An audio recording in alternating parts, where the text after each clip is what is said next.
Bulletin sponsored by उत्तम Singh academy Rewa. नमस्कार, Vindhya times में आपका स्वागत है और आपके साथ मैं श्रेया। आज की बुलेटिन की खबरों के साथ हाजिर हुए हैं। पहली खबर की बात करते हैं। रीवा में कोरोना संक्रमित मरीजों के मिलने का सिलसिला लगातार जारी है। आंकड़ों में स्थिरता बनी हुई है। 300 से ऊपर मरीज रोजाना मिल रहे हैं।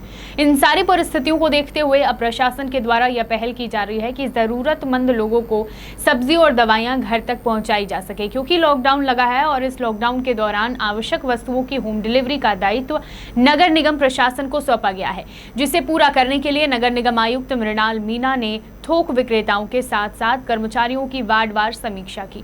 बैठक में निर्णय लिया गया है कि आवश्यक वस्तुओं के साथ साथ मेडिकल की सप्लाई भी नगर निगम के कर्मचारियों द्वारा की जाएगी घरों तक, जिसके चलते दुकानों पर भीड़ न लगे। बैठक के संबंध में जानकारी देते हुए आयुक्त मृणाल मीणा ने बताया कि नगर निगम का उद्देश्य है कि सस्ती और सुलभ वस्तुएं शहरवासियों को नगर निगम उपलब्ध करा सके, साथ ही कोविड-19 की गाइडलाइन का पालन भी हो। दुकानदारों और कर्मचारियों के साथ बैठक की गई है। एक और रीवा पुलिस लॉकडाउन का पालन कराने में पूरी तरह से व्यस्त है, वहीं दूसरी ओर अवैध तस्करी करने वालों ने पुलिस की नींद हराम कर रखी है। लॉकडाउन का फायदा उठाते हुए तस्कर बेखौफ होकर तस्करी के कार्य में जुटे हुए हैं, लेकिन रीवा पुलिस भी अपराधियों पर अपनी पैनी नजर बनाए हुए है। आज जिले के गोविंदगढ़ थाने की पुलिस ने 36 पेटी कोरेक्स कफ सिरप के साथ 3 आरोपियों को गिरफ्तार किया है। पुलिस अधीक्षक राकेश कुमार सिंह के द्वारा मादक पदार्थों के खिलाफ चलाए जा रहे कार्यवाही अभियान के तहत गोविंदगढ़ पुलिस को बड़ी सफलता मिली। पुलिस ने मुखबिर की सूचना पर दबिश देकर 36 पेटी नशीली कफ सिरप के साथ 3 आरोपियों को गिरफ्तार कर लिया है, जिनके खिलाफ एनडीपीएस एक्ट के तहत मामला पंजीबद्ध किया गया है। और कार्यवाही के संबंध में एडिशनल एसपी विजय डावर ने बताया कि पकड़े गए आरोपियों में एक शातिर तस्कर शामिल है, जिससे अन्य कारोबारियों के संबंध में जानकारी जुटाई जा रही है। इस समय कोरोना वायरस के कहर से पूरी दुनिया में हाहाकार मचा हुआ है। पिछले वर्ष की अपेक्षा कोरोना वायरस ज्यादा खतरनाक साबित हो रहा है।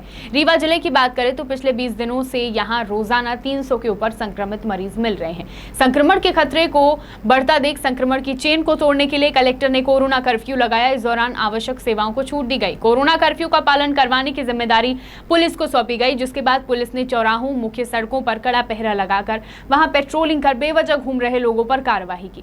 पुलिस ने बताया कि इस दौरान मास्क न लगाने पर 2000 चालान किए गए, जिसमें 3,20,000 के करीब राशि वसूली गई है, जो रेड क्रॉस में दी गई। साथ ही मोटर व्हीकल एक्ट व कोविड नियमों की अनदेखी करने पर 2000 चालान काटे गए, जिनमें 7 लाख के करीब वसूली शासन को जमा हुई है।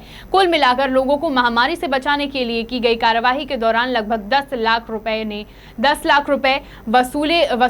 वसूल किए गए हैं। बता दें कि पुलिस द्वारा लगातार लोगों को घर पर ही रहने की समझाइश दी जा रही है। उसके बाद भी लोग बेवजह बाहर निकल रहे हैं और पुलिस के डंडे भी खा रहे हैं और चालान भी कटवा रहे हैं। लोगों में न तो कोरोना वायरस का खौफ दिख रहा है और न ही पुलिस की कार्यवाही।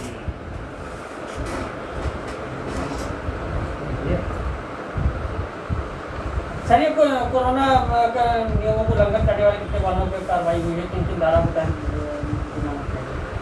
अप्रैल माह में लॉकडाउन और कोरोना कर्फ्यू जब से लागू हुआ है तो पुलिस का जो फोकस था कि लोग ज़्यादा से ज़्यादा मास्क पहने, सोशल डिस्टेंस रखें और कोरोना चेन को तोड़ें। इसमें हमारे वरिष्ठ अधिकारियों के जैसे निर्देश प्राप्त हुए हैं, उसमें मास्क के लगभग 2000 के आसपास लोगों का मास्क नहीं पहनने या कोविड गाइडलाइन का उल्लंघन करने पर चालान किया गया। लगभग 3,20,000 के आसपास उसकी राशि रेड क्रॉस में जमा कराई गई।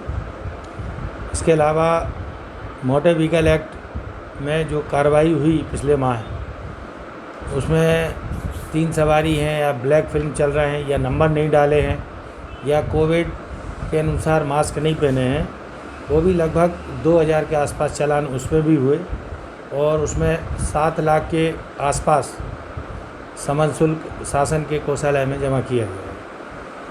देश इस समय कोरोना वायरस के अभूतपूर्व संकट का सामना कर रहा है। स्वास्थ्यकर्मी एक एक जान बचाने के लिए जद्दोजहद कर रहे हैं, वहीं सड़कों पर पुलिसकर्मियों का पहरा है। इन सब के बीच किसानों को भी काफी दिक्कतों का सामना करना पड़ रहा है।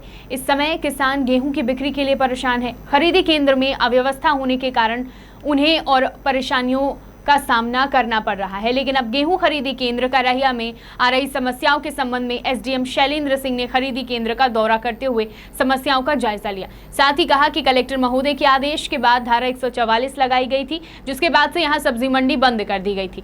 वहीं गेहूं खरीदी केंद्र के संचालन के संबंध में बात करते हुए उन्होंने बताया कि खरीदी केंद्र के दूसरे गेट से किसानों की फसलों की खरीदी का काम लगातार जारी है। समस्याओं को लेकर एसडीएम शैलेंद्र सिंह ने कहा कि लॉकडाउन की वजह से मजदूरों की कमी के चलते कुछ दिक्कतें हुई थी, जिन्हें जल्द ही दूर करते हुए खरीदी का काम तेज करने का प्रयास किया जा रहा है। साथ ही किसानों को खाने पीने के लिए कैंटीन भी फिर से जल्द शुरू करने का काम जारी। सिंगरौली जिले के चितरंगी थाना इलाके में एक पति ने अपनी पत्नी की लाठी डंडों से पीटकर हत्या कर दी और इसके बाद आरोपी फरार हो गया। सूचना के बाद मौके पर पहुंची पुलिस ने पड़ताल शुरू कर दी। मिली जानकारी के मुताबिक चितरंगी थाना के डांड गांव के रहने वाले रामदेव बैगा, जिनकी उम्र 36 वर्ष बताई जा रही है, पत्नी का जंगल में उनका शव मिला।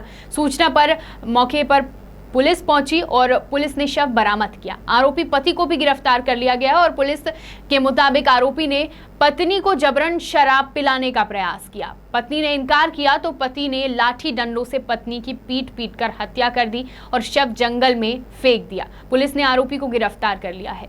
सिंगरौली से पुष्पलेश द्विवेदी की रिपोर्ट। उसने अपनी पत्नी की लाश को अपने घर से खचोड़कर घर के बाहर पहाड़िया पर पास में फेंक दी थी। इसके बाद फरार हो गया।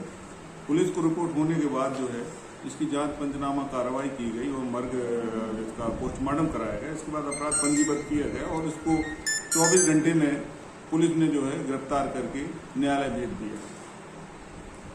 विंध्य की तमाम खबरें लेकर कल फिर हाजिर होंगे। देखते रहिए विंध्या टाइम्स। बहुत बहुत धन्यवाद।